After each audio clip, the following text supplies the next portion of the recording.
going to talk about confidence intervals. Confidence intervals are very closely linked with the normal curve. So we're going to be talking a lot about the normal curve as we move through the vocabulary and several examples. So in the normal curve, the peak in the middle represents where the mean, the median, and the mode all live. If I were to label this in standard scores or z-scores, remember those z-scores count how many standard deviations away from the mean we are. So we would have a z-score of 0 at the mean, and then we would count -1, -2, -3, and then 1, 2, and 3, and so on. And remember we had that 68, 95, 99.7% rule. The entire area under the normal curve is 1 or 100%, which we can also use as a probability. So for example, the probability that a data value lies between two standard deviations, if I were to shade that in, so lies between two standard deviations, covers this area of the normal curve. This ends up to be 95%. So it covers 95% of the area, but also gives me a 95% probability. We're going to be using the word confidence in place of the word probability. So I want to go through a brief example just to kind of give you an idea. Say that you run into me at Safeway, and we had just had an exam. I finished grading them, but I hadn't posted scores yet, and you said, "Hey, Professor Redman, do you remember what score I got on my exam? I'm really curious." And I said, I think it was about an 85. I'm not positive, but I think it's about an 85%. We call this our point estimate because this is the most likely value. This one also becomes our mean. So I'm just going to use the standard mean there, so X bar. The confidence level. So you have a couple follow-up questions for me. So you're like 85%, that's not bad, but really I want to know how sure are you that it's an 85%? Like, do you really remember my test? Do you really remember who I am? And I would say, you know what, I am 95% confident that you got an 85%. So that says that there's really a 95% probability that that actually is your score. And before you let me go, you've got one more important question for me. So 85 sounds pretty good, but you want to know how far off could I be? So you really want to know what my margin of error is. And I'd say, 85%, I could be 20 points off. And you're like, 20 points? That's a lot, right? I could have gotten as low as 65 or as high as 105, which would be great, but that's a really big margin of error. One of our goals with these confidence intervals is to lower the margin of error. You would feel much, much better if I said something like, I'm going to say I could be off by 6 points. You could have gotten a low A, you could have gotten a high C, but I'm, plus or minus 6 points. So these things together all give me my confidence interval. So I would say that I'm 95% confident, or there's a 95% probability, excuse me, so I'm 95% confident that your score is, I could say 95 plus or minus 6, but I'm going to go ahead and say is between, as I'm writing this out in words, is between, say, 85 minus 6, that would be 79%, and 85 plus 6, that would be 91%. Another way that I could word this is to say, I'm running out of room, so I'll write it up here, that the actual test score, which we call mu, the most likely test score, lies between, so less than or equal to, so lies between 79 and 91. So we've got our confidence interval as an inequality, and we've got our confidence interval in words. We're going to work through some examples. I've got my graphing calculator here. There's also a really nice online confidence interval calculator that I found. I've posted that to our classroom. You can use this confidence interval as well, and I'll provide that website for you. So in our first example here, so we've got a study of 35 middle school students. Let's just go ahead and identify some of those statistical values that we know. So n, the total number in our sample, is 35. The mean hours per week, this is the mean for my sample, I'm going to call it x bar, is 16.6 hours. And the standard deviation for the population, that's going to be sigma, is equal to 2.8 hours. We want to know what is the estimated mean for all middle school students. This is my point estimate. So my point estimate, we're using the sample mean. So we're going to use the mean that we've found for our sample to estimate the mean for any middle school student. Really the way this works is we're using our group of 35 students to represent any other group of 35 students that we might survey. So we're doing a sample of the mean. So we're actually doing this sampling of a group, I guess. So it's a little bit different. So it does change our values a little bit different, but the calculator handles it really, really nicely. We want to find the 95% confidence interval of the mean playing time expressed as an inequality and in words. I'm going to run this in my calculator. We want a z-interval because we're going to be using z-scores. In order to use a z-score, you need a mean, which we have, and you need a population standard deviation, which we have. So we're able then to do a z-interval, which means that we're using the regular normal curve. I'm going to go into my calculator, so stat, and then I go over to tests this time, and I look for that z-interval, which is number 7, hit enter, and it asks if I have raw data or if I already have computed statistics. I don't have raw data. I don't have the students' individual playing times, so I'm going to go over to stats and enter, and then it's ready for me to type in my values. So that standard deviation was 2.8. Our point estimate, that sample mean, was 16.6. Let me fix that. So 16.6. And we had a sample size of 35. Confidence level, you can change this, but 0.95 is what we want. And I go ahead and hit calculate. Really easy, right? It's confirming that you gave it a mean of 16.6 and a sample size of 35, and that matches. So I'm going to first express this as an inequality. So for my inequality, I go ahead and just put those two numbers together in an inequality. So 15.672 is less than or equal to the actual mean is less than or equal to 17.528.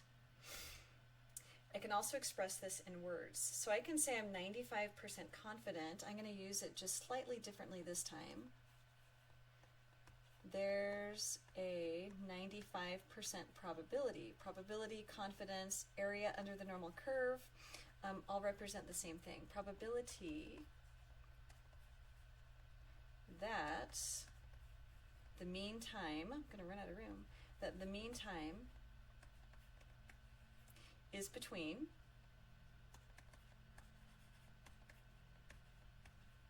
those two numbers. So I'll just write those out. So is between, I'm just going to write 15.7 and 17.5. Next, we want to know the margin of error. The calculator doesn't give me the margin of error, but I do know that my point estimate was based on the middle. So my point estimate lives right here, 16.6. So if I were to take my calculator, I just want to find the difference between 16.6 and my mean, 16.6 and my two outer values. So I take 16.6 and I subtract that lower boundary, 16.6, and I subtract that lower boundary of 15.672. 0.672, good. And we find 0.928, so 0.928, and that's going to be plus or minus. I can confirm the upper values. I can confirm that 17.528 by subtracting again, or this time I'm going to take the 16.6. Whoops, I keep typing too many letters.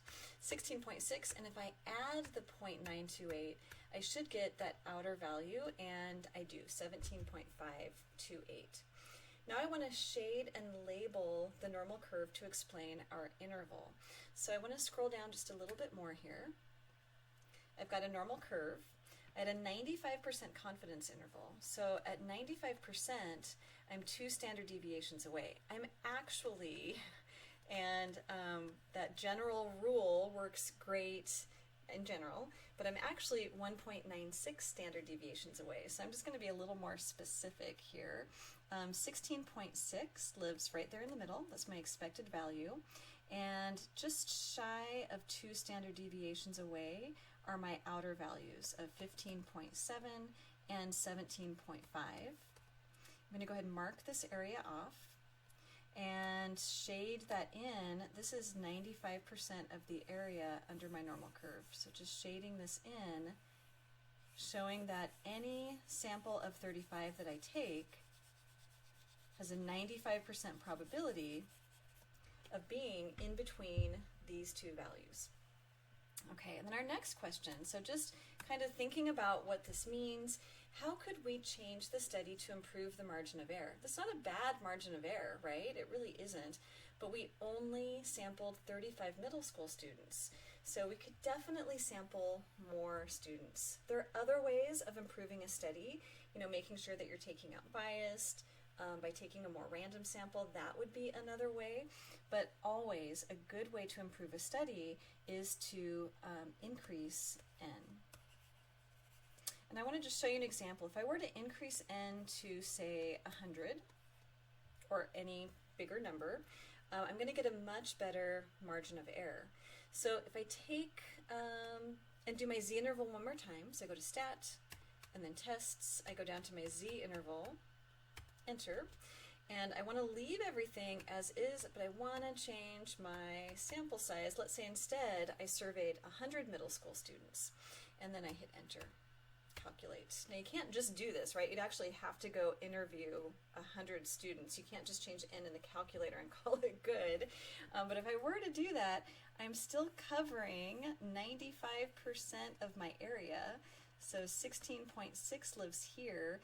But now, almost 2 standard deviations away, we've changed the shape of my curve a little bit. So 16.051, 17.149, still covering 95% of that area, but I've improved by quite a bit, right? So if I do 16.6 minus 16.051, I end up instead with a margin of error of plus or minus 0.549, almost in half. So a great way of improving these confidence intervals, the margin of error specifically, is to increase your sample size. I also want to show you this on a great online calculator that I found for doing confidence intervals and actually many other statistical tests. So let's go ahead and grab our classroom here, and let's put this here, and I'm going to go ahead and just hide our worksheet for a second. Okay, so I've got the classroom here. I'm going to make it just a little bit bigger if I can, so make it just a little bit bigger there. I'm in the week 4 module, so I'm going to go ahead and click on that online confidence interval calculator. And once I click on it, you'll be able to see the website here. So if I make this a little bit bigger, if you don't have access to this classroom, the website is right here. So socialstatistics.com/tests. Okay, so there's ads on here, so you just kind of have to bear with it, but it's completely worth it. What we're going to do, and I want to make this smaller because I've got the values I need on that calculator because I want to reference those values. There's a lot of different tests that you can do here, but I actually want to scroll down until I see confidence intervals. And we were using a Z statistic because we had the population standard deviation. So I go ahead and click on that. And it gives me some information. I click on down here to the calculation. I need my M. I'm just going to reference my calculator here. Whoops. So I'm going to go back to Stat, and then Tests. And I'm going to grab, just because I know that's where my data is, or on that worksheet, Z interval. Okay, so I want to go ahead and type in my sample mean. So my sample mean is 16.6. And my sample size, I actually want this to be back at 35 so we can match the one that we just did. So I want that to be 35. I'm going to run it on both so you can compare. So 35, 35. And then my population standard deviation is 2.8, 2.8. And I do want a 95% confidence interval. So I hit calculate, scroll down to get to my answers. And let's go ahead and calculate here so we've got the calculator's values as well. Get rid of that add.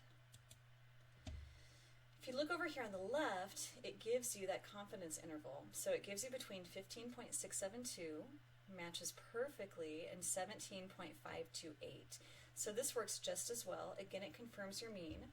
Over here on the right in this box, it also gives you the margin of error. Let's see where it is. There's that margin of error that we had, 0.928. So either way, the calculator or this online tool works great. Let's go ahead and look at the next example on our worksheet. So let me hide this guy and we'll get that worksheet back up here. There it is. Let's go ahead and work through number 2 on the worksheet. So in number 2, we've got a random sample of 50 daycare owners. Again, I'm going to go ahead and just walk through this and label the values that we know. So we've got n is equal to 50.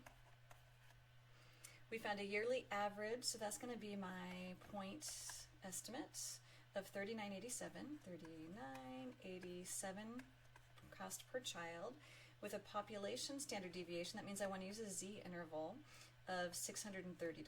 So because of that population standard deviation, I want to use a z interval. We want to find the 90% confidence interval of the mean. So there's the last missing piece. I'm going to do this on the calculator first. Stat, and then tests. And I do have statistics. I don't have a list of data, so I leave it on stats. I need my point estimate first, and that's 3987. My population standard deviation is 630. Oh, let's see. Oh, I grabbed the wrong thing, didn't I? Okay, let me do it again. Tests, arrow down to z interval. Okay, that'll look better. Okay, so stats, yes. Now I'm ready. Okay, standard deviation. Oh, good, it remembered. That was nice. Okay, so 630. Mean is 3987. 3987. And I've got a sample size of 50.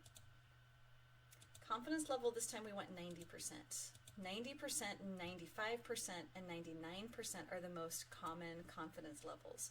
Let's go ahead and hit calculate. Okay, so I'm going to write this both in words and as an inequality. Let's do inequality first.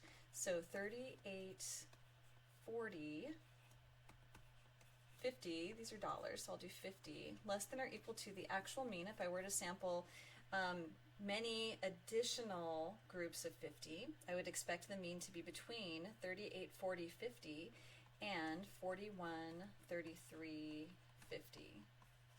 So we would say there's a 90% probability, I'm just going to abbreviate here, that the true mean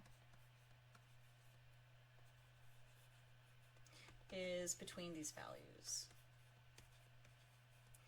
38, 40, 50, and 41, 33, just enough room, 50. I want to rerun this using the online calculator. So on my calculator, let's go back to stat. I'm going to bring up the test I just ran. I'm going to choose the right one this time, z interval, so we can reference that data there. And let's go ahead and bring up, there it is. So I'm going to rerun this guy. So I'm still here in the z interval. I'm just going to type over what I had. So I want to change my sample mean to 3987, 3987. I'm going to change my sample size to 50. And my standard deviation to 630. Confidence level is now 90. And I'm going to hit calculate again. Scroll down. I'm looking over here on the left. Let's calculate it here. Just double checking to make sure all my numbers match before I hit calculate, and they look good. You'll notice that we're off just a tiny bit. So there's a lot of gray area in statistics. Sometimes the calculator will be off a little bit from the online calculator. Sometimes the online calculator will be off a little bit from what maybe your homework is looking for. It's just the nature of statistics. We're working with probabilities, not exact numbers. So if you come up with one of these values and you get marked wrong, please just let me know. Let your instructor know, because we understand that rounding can be a challenge, not for you, but for the statistical programs. Okay, so we've got the confidence interval. Very, very close though. And we're also given, which is kind of nice, that margin of error. So plus or minus 146.55. Let's go back to the worksheet. Okay, so here we are back at the worksheet. We want to shade the normal curve to explain the confidence interval. So I know that within one standard deviation, so plus or minus 1, we're at 68%. Plus or minus 2 standard deviations away from the mean, we're at 95%. So I'm between 1 and 2. So this would be, what, 0, negative 1, negative 2, 1, and 2. So I'm just going to go ahead and just grab, you know, not anything exact. We will look how to learn, or look how to look these values up later, but for now we're just estimating.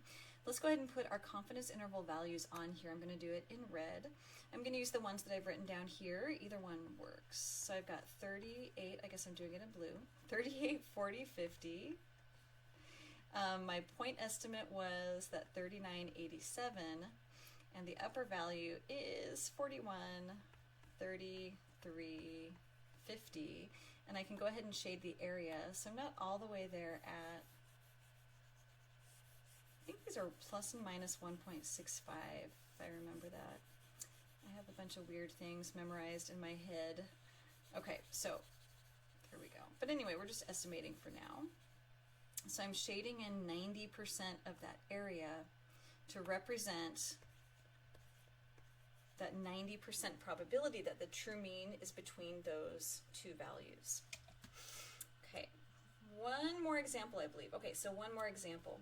In this case, we're going to use a t-curve for an unknown population standard deviation. So when do we use a t-curve? First of all, what is a t-curve? A t-curve is it is a bell-shaped curve, but it's adjusted for these sample standard deviations. So the t-curve is just estimating the normal curve. And we want to use it because we get more accurate results for these sample standard deviations using the t-curve instead. So we're going to use it when we have no population standard deviation. Some other ways to think of that would be you only have a sample standard deviation. Another way to think of that is that you're only given sample data. So we only have raw sample data.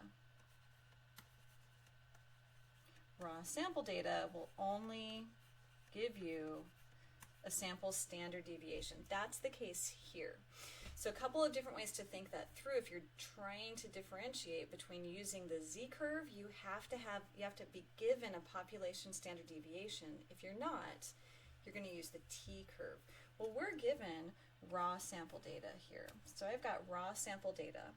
I want to put this into either my calculator or into my online calculator.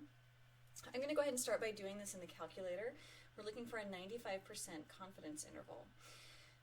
Normally I would need a mean and a standard deviation, and I could go ahead and compute those, and I will when I do the online calculator.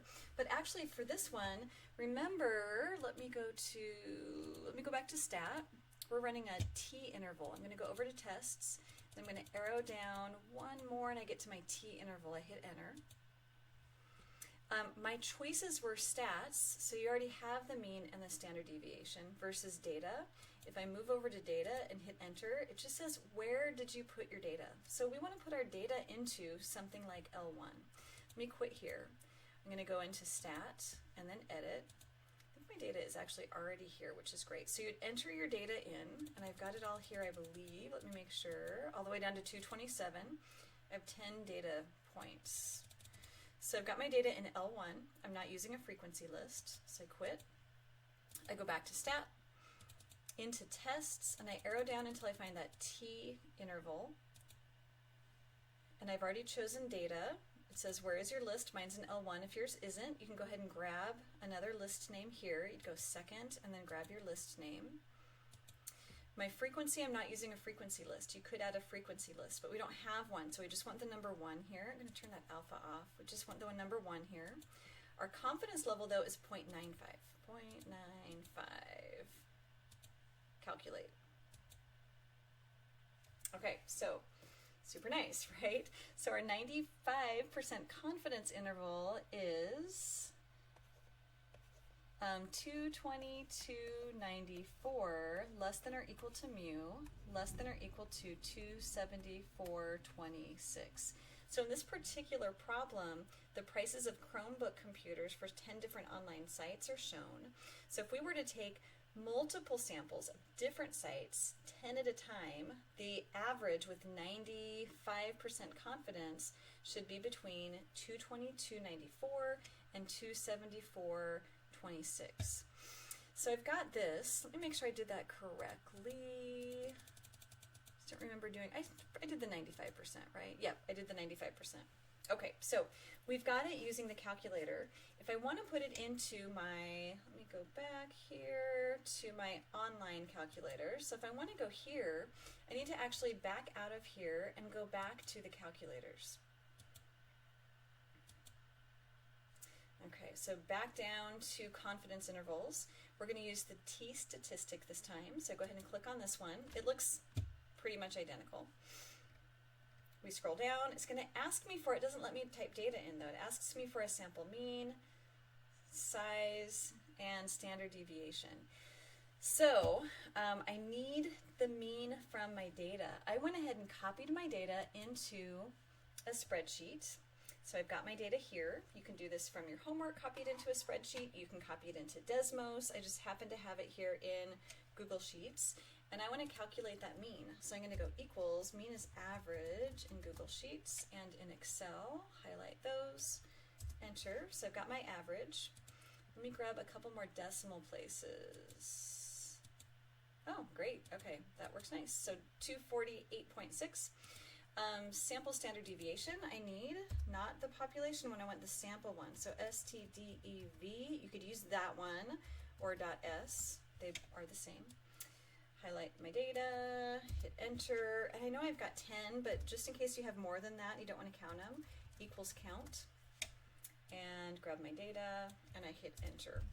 Okay, so now I've got these values, and I'm going to go ahead and put these into my online calculator. So I'm going to put those, whoops, I don't want it big.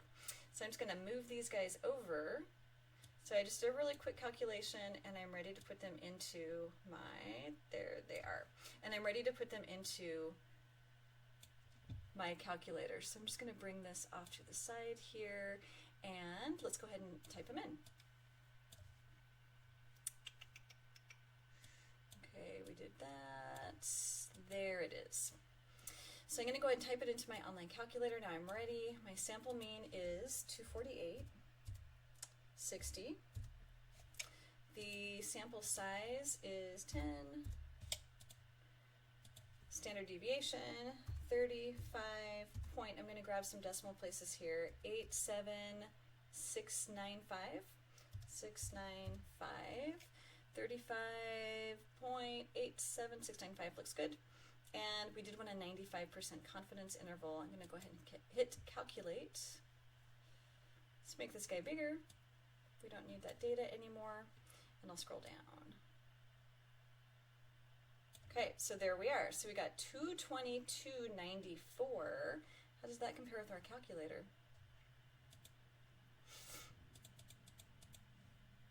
Enter. Nice. 222.94 to 274.26. Gosh, I'm off just a penny there, right? So you might be off a little bit. Don't worry about it. Let me know if you know you're close. Let me know or let your instructor know. It's easy enough for us to change your scores. So on this one, we were only asked to find the confidence interval.